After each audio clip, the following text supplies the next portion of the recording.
स्वागत है आप सभी का। मैं दुर्गानंद कुशवाहा, आप सभी का केमिस्ट्री एजुकेटर। जैसा कि आप सभी लोग जानते हैं, हम लोग अभी पढ़ रहे हैं क्लास 9th का केमिस्ट्री। साथ ही साथ मैं क्लास 10th के केमिस्ट्री के लिए भी वीडियो अपलोड कर रहा हूं। तो जो भी आपका भाई बहन है जो क्लास 9th में है या 10th में है, आप लोग उसको वीडियो शेयर कर सकते हैं। आज मैं क्लास 9th केमिस्ट्री का 3rd चैप्टर पढ़ाने जा रहा हूं और ये चैप्टर हम लोग ऑलरेडी स्टार्ट कर चुके हैं। अभी तक हम लोग पढ़ चुके हैं लॉ ऑफ केमिकल कॉम्बिनेशन, जिसमें सबसे पहले हमने जाना था law of conservation of mass क्या होता है। फिर हमने जाना था कि लॉ ऑफ कांस्टेंट प्रोपोर्शन क्या होता है। और इस दोनों नियम से संबंधित जितने भी क्वेश्चंस बन सकते थे, न्यूमेरिकल टाइप का क्वेश्चंस, ठीक है, जिसमें मैथमेटिकल कैलकुलेशन था, जिसमें सोचने वाली बात थी, हम वो सारा का सारा कर चुके हैं। ठीक है, अब प्यारे बच्चों, आज के इस लेक्चर में हम पढ़ने वाले हैं डाल्टन्स एटॉमिक थ्योरी के बारे में। ठीक है, अब ये डाल्टन्स एटॉमिक थ्योरी थोड़ा सा लंबा टॉपिक है, मतलब बहुत बड़ा नहीं है, लेकिन थोड़ा सा ये वीडियो पिछले वीडियो की तुलना में बड़ा हो जाएगा। ठीक है, लगभग 30 मिनट के आसपास का ये वीडियो रहेगा। तो मैं यही कहना चाहता हूं कि आप दिल थाम के बैठे रहिएगा, आप इस वीडियो को पूरा देखिएगा। मैं इस बात का दावा करता हूं आपसे कि जितने भी डाउट आप अभी तक लेकर के घूम रहे होंगे डाल्टन्स एटॉमिक थ्योरी का, इस वीडियो में आपका वो पूरा का पूरा डाउट क्लियर हो जाएगा। ठीक है, तो चलिए स्टार्ट करते हैं अपना लेक्चर। आपको पता है मैं आपका ज्यादा समय नहीं लेता हूं। ठीक है, तो हम लोग क्या स्टार्ट कर रहे हैं? हम लोग स्टार्ट कर रहे हैं डाल्टन्स एटॉमिक थ्योरी के बारे में। ठीक है, डाल्टन्स एटॉमिक थ्योरी ये क्या है, क्यों है, हम लोग सारा चीज बात करेंगे। ठीक है, Dalton's atomic theory, Dalton's atomic theory. चलिए थोड़ा सा हम लोग समझने का प्रयास करते हैं डाल्टन्स एटॉमिक थ्योरी। चलिए आइए समझते हैं क्या है ये डाल्टन्स एटॉमिक थ्योरी। देखिए प्यारे बच्चों, पिछले लेक्चर्स में हमने पढ़ा है लॉ ऑफ केमिकल कॉम्बिनेशन, जिसमें जो सबसे पहला लॉ था law of conservation of mass.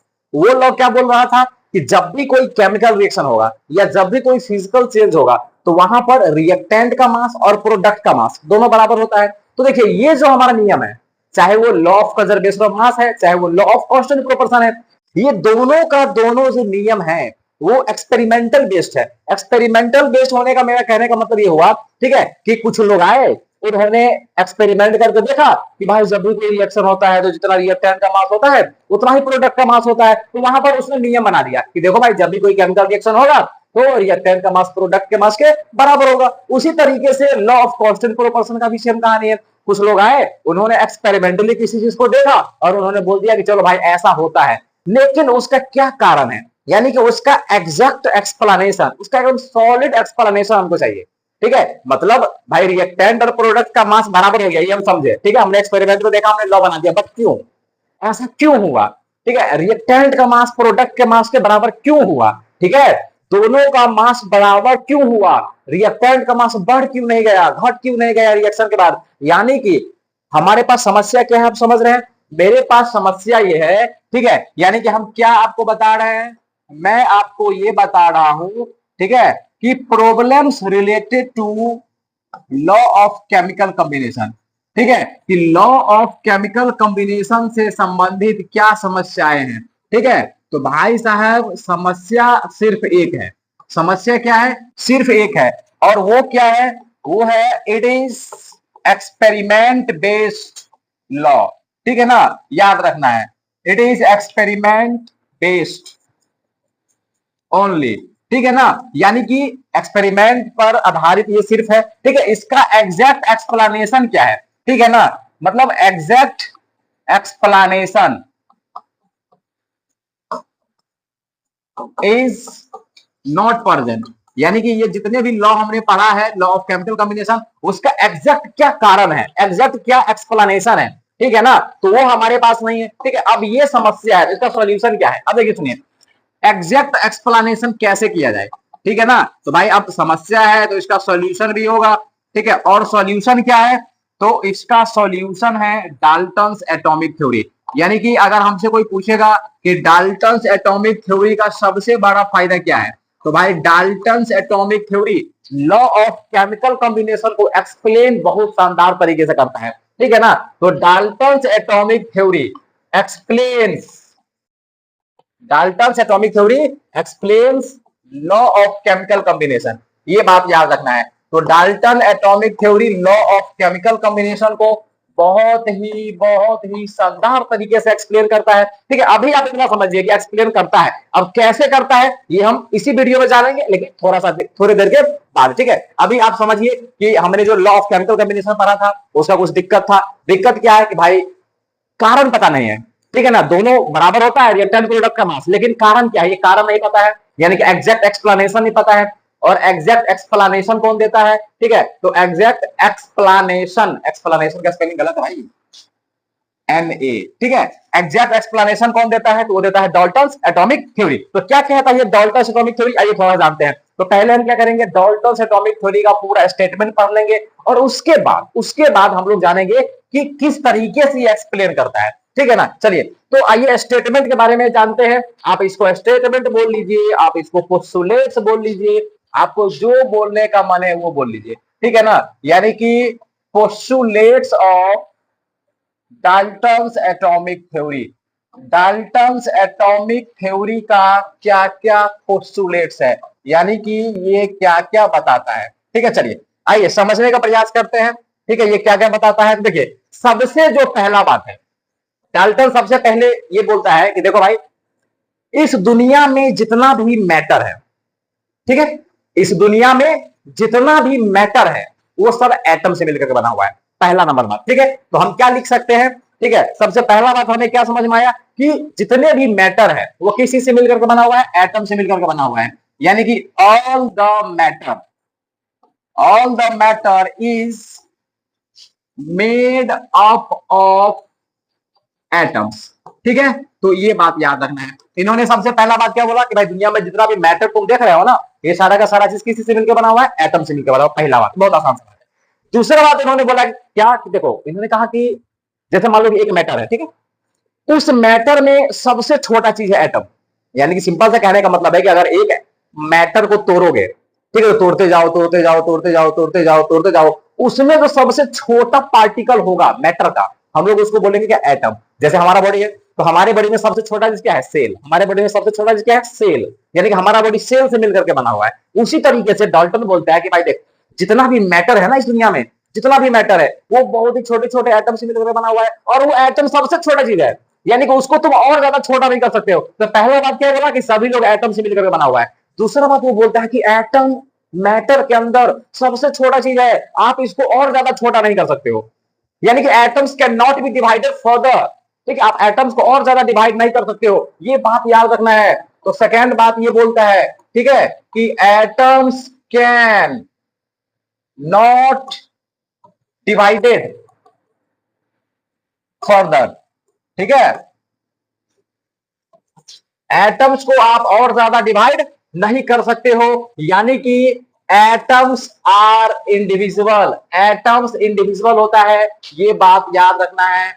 Atoms कैसा होगा, तो एटम्स इंडिविजुअल होता है, आप इसको और ज्यादा डिवाइड नहीं कर सकते हो। ये दूसरा बात हुआ। अब देखो थोड़ा सा सुनो, अरे तीसरा बात क्या कहता है, ठीक है, तीसरा बात कहता है कि मान लो कि कोई केमिकल रिएक्शन हो रहा है, ठीक है, या कुछ भी हो रहा है, आप उस टाइम पर एटम को नहीं बना सकते हो और नहीं डिस्ट्रॉय कर सकते हो, ठीक है। देखिए आप law of conservation of mass से कंफ्यूज होने की जरूरत नहीं है। Law of conservation of mass कहता था कि आप केमिकल रिएक्शन के टाइम पर मैटर को नहीं बना सकते हो और नहीं डिस्ट्रॉय कर सकते हो, मैटर, वो मैटर के बारे में बताता है। लेकिन ये कहता है कि आप एटम को नहीं बना सकते हो, नहीं डिस्ट्रॉय कर सकते हो। अंतर क्या है, वो मैटर बोलता है, ये एटम बोलता है, वो मैटर बोलता है, ये एटम बोलता है, ठीक है ना। तो अगला बात इन्होंने क्या बोला, ठीक है, इन्होंने बोला कि atoms cannot be created nor destroyed, ये बात याद रखना है। एटम्स को आप नहीं बना सकते हो और ना ही उसको डिस्ट्रॉय कर सकते हो, ये तीसरा बात हुआ, ठीक है। अब उन्होंने अगला बात क्या बोला, उन्होंने अगला बात बोला, ठीक है, जैसे मान लो कि तुम्हारे पास एलिमेंट है, ठीक है, और दोनों एलिमेंट सेम है। जैसे मान लीजिए कि मैंने क्या करा, कार्बन और ऑक्सीजन का रिएक्शन कराया, और मान लीजिए कि मेरे पास बन गया कार्बन डाइऑक्साइड गैस, ओके, ठीक है। तो यहां भी कार्बन है, यहां भी कार्बन है, ठीक है, देखिए ये दो एलिमेंट है रिएक्टेंट और प्रोडक्ट में, लेकिन दोनों सेम एलिमेंट है, ठीक है ना। तो ये नियम कहता है कि देखो अगर सेम एलिमेंट है, ठीक है, तो उस एलिमेंट यानी कि सेम अगर मैटर है या सेम एलिमेंट है, तो उस एलिमेंट के एटम्स का सभी गुण समान होगा। समझिए मैं क्या कहना चाहता हूं, ठीक है। यानी कि मेरे पास, जैसे मान लीजिए मेरे पास आयरन है, ठीक है, एक मेरे पास आयरन है, एक आपके पास आयरन है, तो दोनों एलिमेंट सेम है, तो मेरे पास जो आयरन है ना उसका जैसा एटम होगा वैसा ही एटम आपके भी आयरन का होगा। यानी कि अगर मेरे आयरन के एटम का मास 56 ग्राम है, तो 56 एएमयू है, तो आपके भी आयरन के एटम का मास 56 होगा, ठीक है। ये बात याद रखना है, ये सिंपल सा बात है। यानी कि ये कहता है कि अगर मान लो कि दो सेम एलिमेंट है, तो उसके एटम का भी गुण क्या होगा, सेम होगा। ये बात याद रखना है, ठीक है ना। यानी कि हम ऐसा बोल सकते हैं, एटम्स ऑफ सिमिलर या आइडेंटिकल,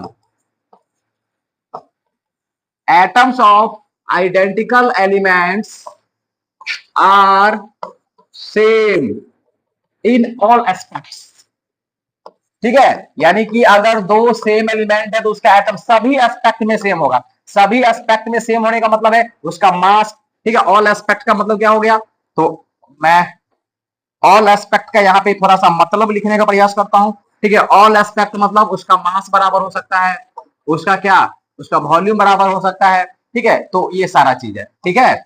तो ऑल एस्पेक्ट का ये मतलब है कि उसका सारा चीज क्या हो सकता है, बराबर हो सकता है, ठीक है। अब मान लीजिए जैसे दो सेम एलिमेंट है, ठीक है, तो उसके एटम का पूरा प्रॉपर्टी सेम है, ठीक है। उसी तरीके से अगर मान लीजिए कि दो अलग एलिमेंट है, जैसे एक कार्बन एक ऑक्सीजन है, तो इस दोनों के एटम का प्रॉपर्टी बिल्कुल अलग अलग होगा, सेम हो ही नहीं सकता है, ठीक है ना। तो अगला बात क्या हुआ कि एटम्स ऑफ डिफरेंट एलिमेंट्स, ठीक है, atoms of different elements are different in all aspects, ठीक है।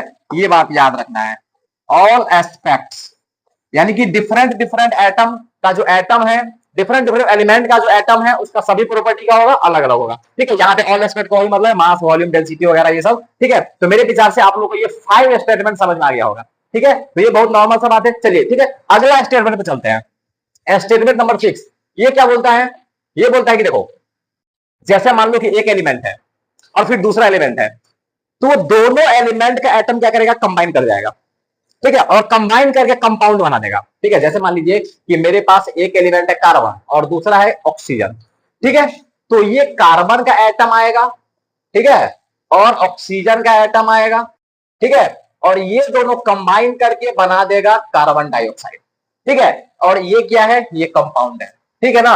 यानी कि कंपाउंड कैसे बनता है इस बात को बता रहा है डाल्टन्स।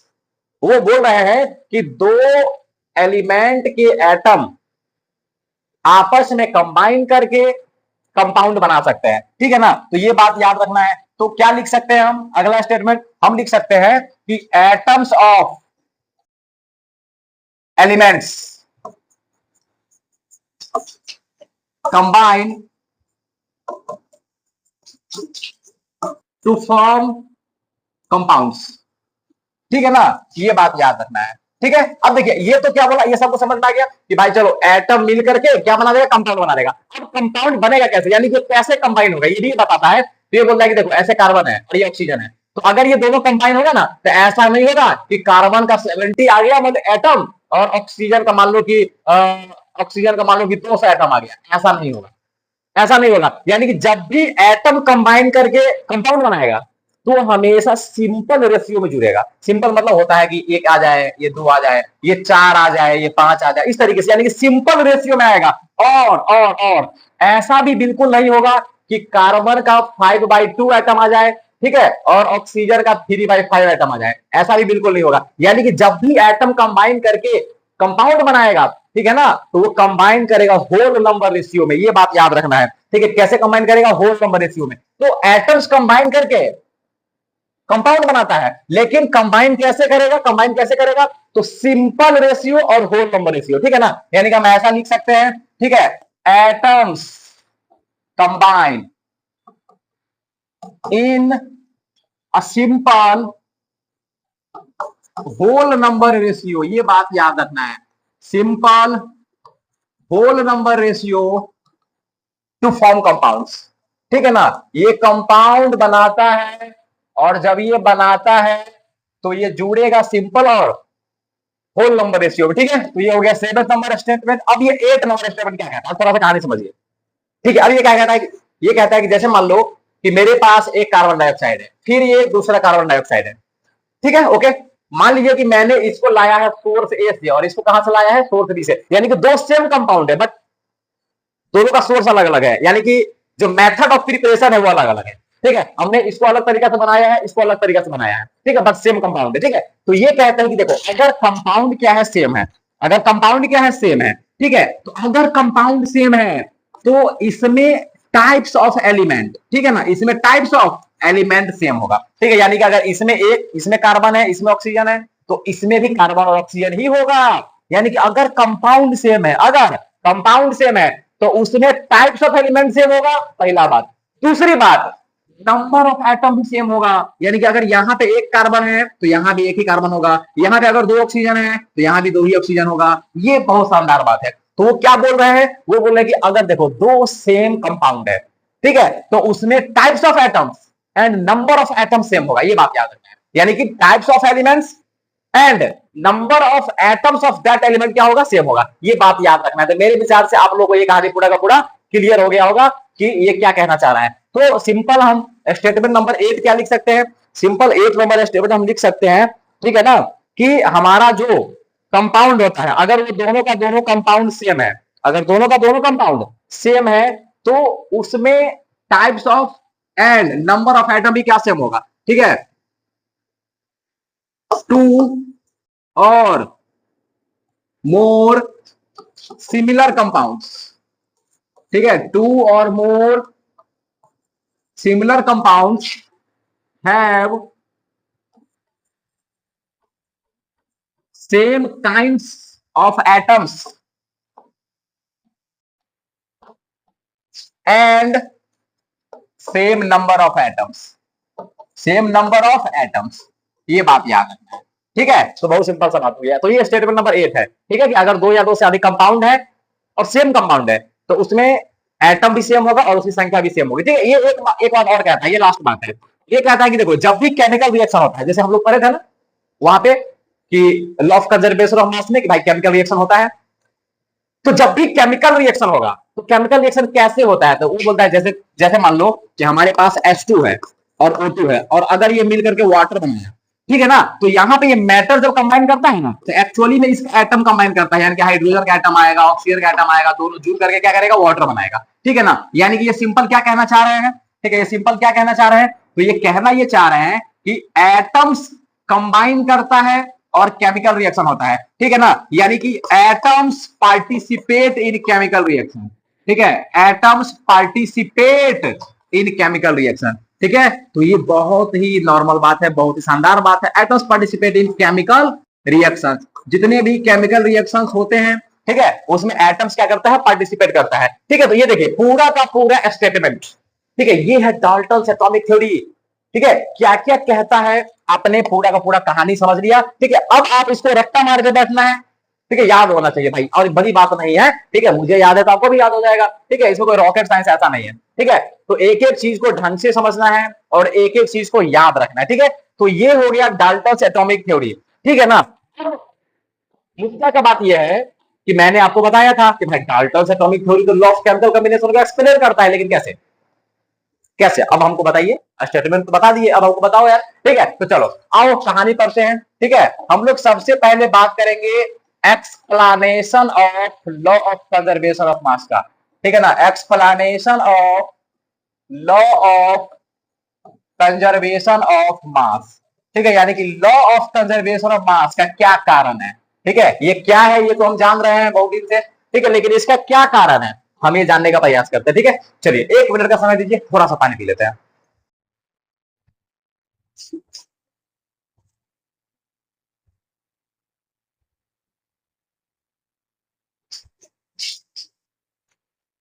चलिए ठीक है, आते हैं अपने टॉपिक पर दोबारा। ठीक है, देखिए हम लोग क्या पढ़ रहे हैं कि law of conservation of mass का क्या एक्सप्लेनेशन है। ठीक है ना, कैसे डाल्टन्स एटॉमिक थ्योरी इसके कारण को बताता है कि भाई रिएक्टेंट का मास प्रोडक्ट का मास क्यों बराबर होता है। तो थोड़ा सा कहानी समझिए।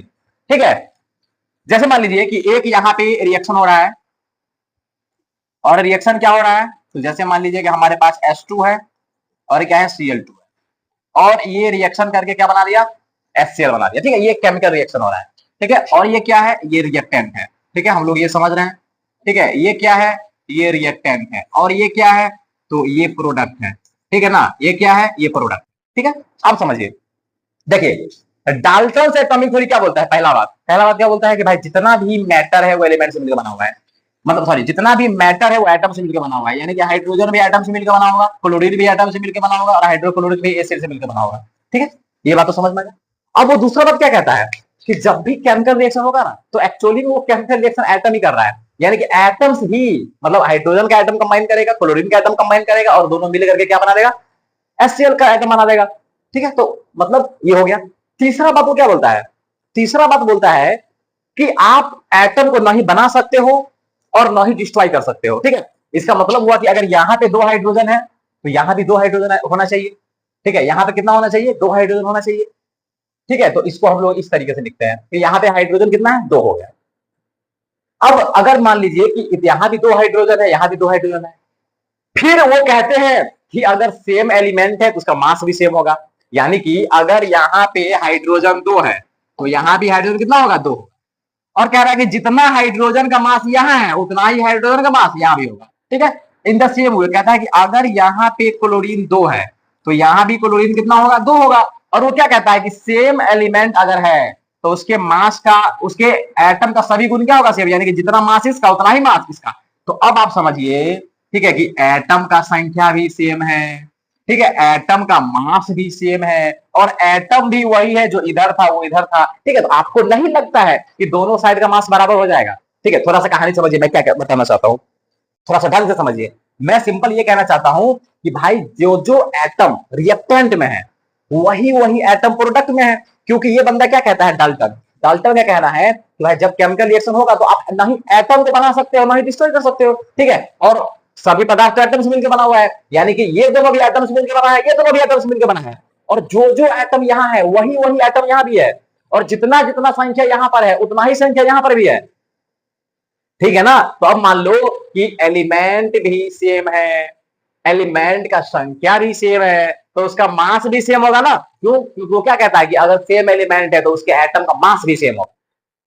ठीक है, देखिए इस तरीके से एक्सप्लेन करता है, यानी कि हम सिंपल ऐसा लिख सकते हैं, ठीक है, हम ऐसा लिख सकते हैं कि फ्लोइंग स्टेटमेंट्स, ठीक है, कौन कौन डाल्टन एटॉमिक थ्योरी का कौन कौन सा स्टेटमेंट मिल करके इसको एक्सप्लेन करता है। ठीक है ना, तो following statements of Dalton atomic theory, ठीक है, डाल्टन एटॉमिक थ्योरी का फॉलोइंग स्टेटमेंट एक्सप्लेन करता है लॉ ऑफ कांस्टेंट प्रोपोर्शन को। ठीक है, लॉ ऑफ कांस्टेंट प्रोपोर्शन, ठीक है, यानी कि law of conservation of mass. ठीक है, यानी कि law of conservation of mass को एक्सप्लेन करने वाला जो स्टेटमेंट है हम लोग उसके बारे में बात कर रहे हैं। ठीक है, तो कौन कौन सा स्टेटमेंट है थोड़ा सा समझिए। ठीक है, कौन कौन सा स्टेटमेंट है, ठीक है, तो सबसे जो पहला स्टेटमेंट है वो क्या है कि भाई देख, जितना भी मैटर है वो एटम से मिलकर बना हुआ है। ठीक है ना, यानी कि matters are made up of atoms. ठीक है, जितना भी मैटर है वो एटम से मिलकर बना हुआ है। ठीक है, और अगला बात, ठीक है, कि केमिकल रिएक्शन के टाइम पर आप एटम को तोड़ भी नहीं सकते हो, नहीं बना सकते हो, तब ना दोनों साइड सेम एटम होगा। ठीक है, और संख्या भी सेम होगा। ठीक है, ये बात याद रखना है। और उसके बाद क्या कहता है कि अगर एलिमेंट सेम है तो उसका सभी एटम का मास भी सेम होगा। ठीक है, यानी अगला बात क्या कहता है, atoms can neither be created, atoms can not be created nor destroyed. ठीक है, यानी कि एटम को आप ना ही बना सकते हो ना ही डिस्ट्रॉय कर सकते हो। इसका मतलब हुआ कि अगर वहां पे हाइड्रोजन है तो यहाँ भी हाइड्रोजन होगा, यहाँ पे क्लोरीन है तो यहाँ भी क्लोरीन होगा, और संख्या भी सेम होगा। क्यों, क्योंकि आप एटम को बना नहीं सकते हो ना, नहीं डिस्ट्रॉय कर सकते हो, तो एटम भी का संख्या भी क्या होगा, सेम होगा। ठीक है, अब क्या कहता है वो कि अगर सेम एलिमेंट है तो उसका मास सेम होगा। ठीक है ना, यानी कि सेम एलिमेंट्स,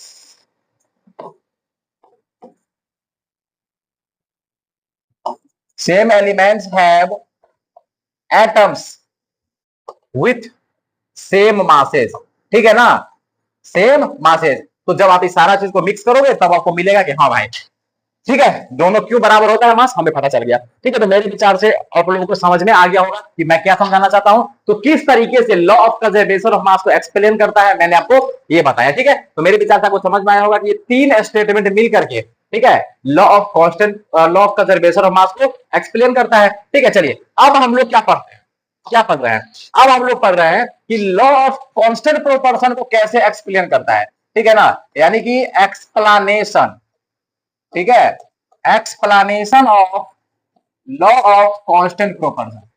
ठीक है, लॉ ऑफ कांस्टेंट प्रोपोर्शन को किस तरीके से एक्सप्लेन करता है। ठीक है, हम लोग ये पढ़ने वाले हैं। चलिए थोड़ा सा कहानी समझिए। ठीक है, देखिए जैसे मान लीजिए कि मेरे पास एक H2O है और मेरे पास ये दूसरा H2O है। ठीक है, थोड़ा सा इसको इधर लिखते हैं। मान लीजिए कि मेरे पास एक H2O है और दूसरा क्या है, H2 है, यानी कि दोनों H2O है, सेम कंपाउंड है बट इसका सोर्स डिफरेंट है। ठीक है, लॉ ऑफ कांस्टेंट प्रोपोर्शन क्या बोल रहा था कि अगर मान लो तुम्हारे पास दो सेम कंपाउंड है और तुम उसको कहीं से लेकर के आओ, कोई भी सोर्स हो, ठीक है, उसमें जो एटम मौजूद है, उसमें जो एलिमेंट मौजूद है, उसके मास का रेशियो सेम होगा। ठीक है, ये क्या रहा था। अब समझिए थोड़ा डाल्टन किस तरीके से उसको एक्सप्लेन करता है। डाल्टन बोलता है कि देखो जितना भी कंपाउंड है भाई वो तो एटम से मिलकर बना हुआ है। ठीक है, यानी कि ये भी कंपाउंड है, ये भी कंपाउंड है, तो ये एटम से मिलकर बना होगा। ठीक है, और एटम से मिलकर बना होगा तो सेम एटम से मिलकर बना होगा और नंबर भी एटम का सेम होगा। ये था ना, ये था ना, ठीक है, यही था ना भाई, देखो देखो देखो यही था। ठीक है, कि टू और more similar compounds have same kind of atoms and same number of atoms. ठीक है, और ये दोनों तो सिमिलर कंपाउंड है ना, तो डाल्टन क्या बोलता है कि देखो अगर सिमिलर कंपाउंड है तो उसमें एटम भी सेम होगा और एटम की संख्या भी सेम होगा। ठीक है ना, यानी कि अगर यहाँ पे दो हाइड्रोजन है तो यहाँ भी दो हाइड्रोजन है, यहाँ पे एक ऑक्सीजन है तो यहाँ भी एक ऑक्सीजन, पहला बात। दूसरा बात वो क्या कहता है, वो कहता है कि देखो अगर सेम एलिमेंट है तो मास भी सेम होगा, डिफरेंट एलिमेंट है तो मास भी डिफरेंट होगा। तो अब आप समझो यहाँ भी दो हाइड्रोजन, यहाँ भी दो हाइड्रोजन, तो भाई हाइड्रोजन का मास तो दोनों जगह सेम आ गया। यहाँ पे एक ऑक्सीजन तो यहाँ पे एक ऑक्सीजन, तो दोनों जगह ऑक्सीजन का मास भी सेम आ गया। जब हाइड्रोजन और ऑक्सीजन का मास दोनों जगह सेम है तो भाई उसका रेशियो सेम नहीं होगा। समझ में आया हम क्या कह रहे हैं। ठीक है, तो बहुत ही आसान सा चीज है। ठीक है, तो डाल्टन इसको बहुत ही शानदार तरीके से एक्सप्लेन करता है। ठीक है, तो कैसे एक्सप्लेन करता है हम वही लिखने वाले हैं। ठीक है, तो दो स्टेटमेंट मिलकर के एक्सप्लेन किया। ठीक है ना, तो यहां भी वही लिखते हैं। ठीक है, कि फॉलोइंग स्टेटमेंट्स, ठीक है, following statements explain, following statements of Dalton's atomic theory, Dalton's atomic theory, Dalton's atomic theory explains law of constant proportion। ठीक है, लॉ ऑफ कांस्टेंट प्रोपोर्शन को कौन कौन सा स्टेटमेंट एक्सप्लेन करता है, ठीक है, हम ये लिखने वाले हैं। ठीक है, तो कौन कौन सा करता है, तो सबसे पहला कि भाई अगर दो सेम कंपाउंड है, ठीक है, अगर दो सेम कंपाउंड है, ठीक है ना, सेम कंपाउंड्स, ठीक है, same compounds have similar kind of atoms, ठीक है, similar kind of atoms and same number of atoms, same number of atoms. तो ये बात याद रखना है, यानी कि अगर मान लीजिए कि मेरे पास दो सिमिलर कंपाउंड है, जैसे यहाँ पे, यहाँ भी वाटर था, यहाँ भी वाटर था, दोनों सिमिलर कंपाउंड है, तो यहाँ पे एटम का भी संख्या सेम है और एलिमेंट का भी नेचर सेम है। यानी कि अगर यहाँ पे हाइड्रोजन तो यहाँ भी हाइड्रोजन, और यहाँ पे दो हाइड्रोजन तो यहाँ भी दो हाइड्रोजन, यहाँ पे एक ऑक्सीजन तो यहाँ भी एक ऑक्सीजन। तो यहाँ पे सिंपल सा बात हो गया कि अगर दो कंपाउंड है तो उसके पास सिमिलर काइंड ऑफ एटम होता है, ठीक है ना, और नंबर ऑफ एटम भी सेम होता है।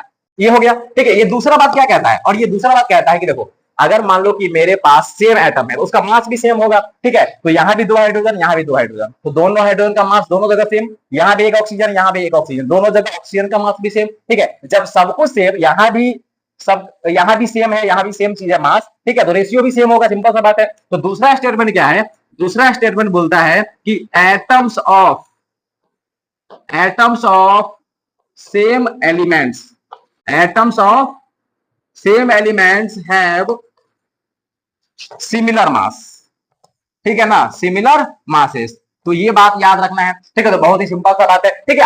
आप इसमें एक और चीज जोड़ सकते हैं, ठीक है। जैसे मान लीजिए कि मैंने डायरेक्ट बता दिया कि कंपाउंड अगर है तो उसमें एटम सेम होगा और संख्या भी सेम होगा। आप एक बात और लिख सकते हैं कि भाई जितना भी कंपाउंड है ना वो एटम से ही मिलकर बना होता है, क्योंकि जब तक एटम से मिल करके नहीं बनेगा तो फिर ये कहानी तो लागू ही नहीं होगा ना, ठीक है। तो आप मान लीजिए कि इसको सेकंड कर दीजिए और इसको थर्ड कर दीजिए, ठीक है। तो इसका पहला स्टेटमेंट क्या हो जाएगा, पहला स्टेटमेंट हो जाएगा, ठीक है, कि atoms combine, atoms combine to form compounds, ठीक है ना। यानी कि एटम कंपाउंड से एटम मिलकर के कंपाउंड बनाता है, और सभी कंपाउंड में टाइप्स ऑफ एलिमेंट और एटम का संख्या भी सेम होता है, और अगर एलिमेंट सेम है तो मास भी सेम होगा। तो ये तीनों चीज मिला करके आपको ये बता रहा है कि देख भाई अगर एलिमेंट सेम है मतलब कंपाउंड सेम है तो उसमें जो भी एलिमेंट मौजूद होगा ना उसके मास का रेशियो सेम होगा, ठीक है। तो ये है हमारा लॉ ऑफ कांस्टेंट प्रोपोर्शन का एक्सप्लेनेशन, ठीक है। तो ये बात याद रखना है, तो आप इसको थोड़ा सा ढंग से देख लीजिए।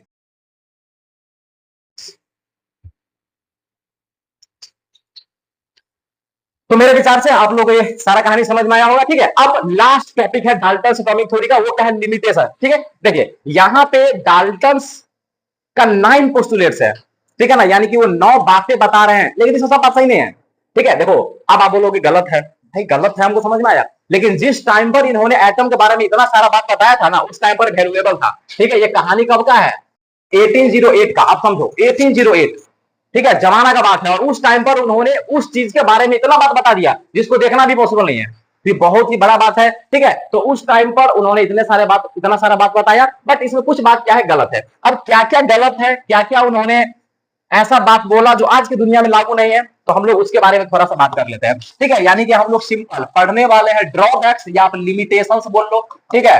Limitations of Dalton's atomic theory, limitations of Dalton's atomic theory, यानी कि डाल्टन एटॉमिक थ्योरी का क्या क्या समस्या है, क्या क्या उन्होंने गलती किया, ठीक है। तो सबसे पहला बात, ठीक है ना, देखो सबसे पहला बात उन्होंने क्या बोला था, उन्होंने बोला था कि भाई एटम को आप डिवाइड नहीं कर सकते, ठीक है। इन्होंने क्या बोला था कि एटम को आप डिवाइड नहीं कर सकते, ठीक है। लेकिन बाद में बहुत सारे साइंटिस्ट आए, ठीक है, उन्होंने एटम को डिवाइड कर दिया, और उन्होंने जब एटम को डिवाइड करा तो उसे पता चला कि देख भाई एटम को जब डिवाइड करोगे ना तो 3 चीज मिलेगा, इलेक्ट्रॉन, प्रोटॉन और न्यूट्रॉन। तो इसका ये जो बात है ना ये गलत साबित हो गया, यानी कि उन्होंने जो बोला था कि एटम्स आर इंडिविजुअल, ये बात गलत साबित हो गया, ठीक है। तो लिमिटेशन क्या है, तो भाई एटम्स को हम डिवाइड कर सकते हैं, atoms can be divided into सब एटॉमिक पार्टिकल्स, ठीक है, सब एटॉमिक पार्टिकल्स, यानी कि हम एटम को डिवाइड कर सकते हैं, और जब डिवाइड करेंगे तो सब एटॉमिक पार्टिकल्स मिलेगा। सब एटॉमिक पार्टिकल्स का मतलब क्या हो गया, इलेक्ट्रॉन, ठीक है, प्रोटॉन और न्यूट्रॉन, ठीक है, इलेक्ट्रॉन, प्रोटॉन और न्यूट्रॉन। तो देख लीजिए, यानी कि सिंपल हम ऐसा बोल सकते हैं कि इलेक्ट्रॉन, प्रोटॉन और न्यूट्रॉन का जब डिस्कवरी हुआ तो उसके डिस्कवरी के बाद डाल्टन का ये जो स्टेटमेंट था वो क्या हो गया, गलत साबित हो गया। तो ये बात याद रखना है, ठीक है। अब देखिए ये हो गया, अब वो क्या कह रहे थे, अब वो कह रहे थे, ठीक है, कि अगर मान लो कि सेम एलिमेंट है, ठीक है, अगर क्या है सेम एलिमेंट है तो उसके एटम का सारा कहानी सेम होगा, ठीक है। लेकिन ये बात भी गलत साबित हो गया। जैसे मान लीजिए कि मेरे पास कार्बन है, तो आपको पता है कार्बन होता है 3 टाइप का, ठीक है। ऐसे भी कार्बन होते हैं जिसका एटॉमिक मास 12 है, ऐसा भी कार्बन होता है जिसका एटॉमिक मास 13 है, ऐसा भी कार्बन होता है जिसका एटॉमिक मास 14 है। तो अब देखिए ये तीनों तो सेम एलिमेंट है, यानी कि तीनों कार्बन ही है, तो डाल्टन के हिसाब से तो तीनों का मास सेम होना चाहिए था ना, लेकिन तीनों का मास तो अलग अलग है, इसका 12 है, इसका 13 है, इसका 14 है, तो गलत साबित हो गया ना। अब देखो इसको हम लोग बोलते हैं आइसोटोप्स, क्या बोलेंगे इसको, आइसोटोप्स। आइसोटोप्स मतलब सेम एलिमेंट है लेकिन उसका मास अलग अलग है, तो इसको बोलेंगे आइसोटोप। यानी कि हम ऐसा बोल सकते हैं, ठीक है, कि आइसोटोप के डिस्कवरी के बाद उसका एक स्टेटमेंट गलत हो गया। कौन सा स्टेटमेंट, कि भाई atoms of same elements have same masses, या atoms of same elements are equal in all aspect, ठीक है ना। तो जब आइसोटोप का डिस्कवरी हुआ, ठीक है, तो ये बात हमें पता चला, ठीक है, कि atoms of same elements, atoms of same elements may be different, may be different in masses और अदर थिंग्स, ठीक है ना। ये बात याद रखना है, ठीक है, यानी कि अगर सेम एलिमेंट है फिर भी वो क्या हो सकता है, उसका एटम अलग अलग हो सकता है। ठीक है, तो ये आइसोटोप कहलाता है। तो ये बात हो गया। उसी तरीके से देखिए उन्होंने क्या बोला था, उन्होंने बोला था कि अगर मान लो कि डिफरेंट एलिमेंट है, ठीक है, तो उसका सब कुछ क्या होगा, डिफरेंट होगा। यानी कि अगर डिफरेंट डिफरेंट एलिमेंट है, ठीक है, अगर डिफरेंट डिफरेंट एलिमेंट है तो उसके एटम का सभी गुण क्या होगा, डिफरेंट डिफरेंट होगा। लेकिन ये भी गलत साबित हो गया। देखिए आपने नाम सुना होगा आर्गन का, ठीक है, ये कौन है, ये आर्गन है, ठीक है, ये आर्गन है, और ये भी मान लो कि मेरे पास आर्गन है, ठीक है, ए आर आर्गन है, ठीक है। लेकिन ये जो आर्गन है ना, इसका एटॉमिक मास होता है 40, ठीक है, ये आर्गन है, ये कैल्शियम है, ठीक है, एक आर्गन है और दूसरा क्या है, कैल्शियम है, ठीक है, कैल्शियम को सी ए लिखते हैं, और इसका भी एटॉमिक मास कितना है, 40। ठीक है, अब देखो डाल्टन साहब क्या बोल रहे थे कि अगर जो डिफरेंट एलिमेंट है तो उसके एटम का पूरा प्रॉपर्टी डिफरेंट होगा। लेकिन ये तो डिफरेंट एटम है ना, ये आर्गन है, ये कैल्शियम है, डिफरेंट एलिमेंट है, लेकिन इसके एटम का मास तो सेम हो गया। ठीक है, तो ये भी गलत साबित हो गया, और हम लोग इसे बोलते हैं आइसोबार। ठीक है, तो आइसोबार मतलब कि डिफरेंट एलिमेंट है लेकिन उसका मास क्या है, सेम है। ठीक है, तो जब आइसोबार का डिस्कवरी हुआ ना, तो हमें क्या पता चला, हमें पता चला, ठीक है, कि atoms of different elements, atoms of different elements can have same masses। ये बात याद रखना है, यानी कि डिफरेंट एलिमेंट का भी मास क्या हो सकता है, सेम हो सकता है। ठीक है, एक और इनका मिस्टेक है, मिस्टेक वो क्या है, ये क्या बोल रहे थे कि जब भी कंपाउंड बनेगा, जब भी कंपाउंड बनेगा तो सिंपल रेशियो में जुड़ेगा। ठीक है, लेकिन आपने कभी नाम सुना होगा पॉलीमर का, जैसे आपने नाम सुना होगा सेल्यूलोज का। ठीक है, ये जो सेल्यूलोज है ना, इसमें एटम्स, एटम्स लार्ज रेशियो में प्रेजेंट होता है, लार्ज रेशियो में, यानी बहुत बड़ी, कार्बन होगा 75 ऐसा करके। ठीक है ना, इसको हम लोग बोलते हैं पॉलीमर। क्या बोलेंगे इसको, पॉलीमर, यानी कि वैसा कंपाउंड जिसमें एटम्स बड़े बड़े रेशियो में मौजूद होते हैं उसको बोलते हैं पॉलीमर। यानी कि जब पॉलीमर का डिस्कवरी हुआ, ठीक है, तो हमें क्या पता चला, हमें पता चला, ठीक है, कि atoms can combine in a large ratio. ठीक है ना, ठीक है, मतलब बहुत ही बड़े रेशियो में जुड़ सकता है और वो कंपाउंड बना सकता है। ठीक है ना, जरूरी नहीं है कि हमेशा सिंपल रेशियो में ही कंबाइन होगा। ठीक है, तो ये डाल्टन्स एटॉमिक थ्योरी का लिमिटेशन है, ये 4 लिमिटेशन है, इसको याद रखना है। और आज के इस लेक्चर में हमने डाल्टन्स एटॉमिक थ्योरी का पूरा किस्सा ही खत्म कर दिया। ठीक है, और मैं उम्मीद करता हूं कि आप इस लेक्चर को एंजॉय किए होंगे, आपको समझ में आया होगा। अगर आपको सब कुछ ठीक लग रहा है, अगर मेरा पढ़ाई लिखाई आपको पसंद आ रहा है, ठीक है, तो आप, आपके जो भी दोस्त वगैरह है आपके स्कूल में या कहीं भी, आप उनको मेरा लेक्चर शेयर कीजिए और उनको कहिए कि वो मेरे लेक्चर्स को फॉलो करें। ठीक है, और अभी चैनल को सब्सक्राइब कर लीजिए। और अगर आप चाहते हैं, जैसे मैंने ये पूरा पूरा लिखा हुआ है, अगर आपको इसका नोट चाहिए, ठीक है, एज इट इज जैसे मैंने समझाया है, तो आप टेलीग्राम चैनल को ज्वाइन कीजिए। ठीक है, टेलीग्राम चैनल का लिंक कमेंट बॉक्स में होगा, जो पिन किया हुआ कमेंट है। ठीक है, तो आज के लिए बस इतना ही, बाकी मिलते हैं आपसे कल। ठीक है, बाय बाय।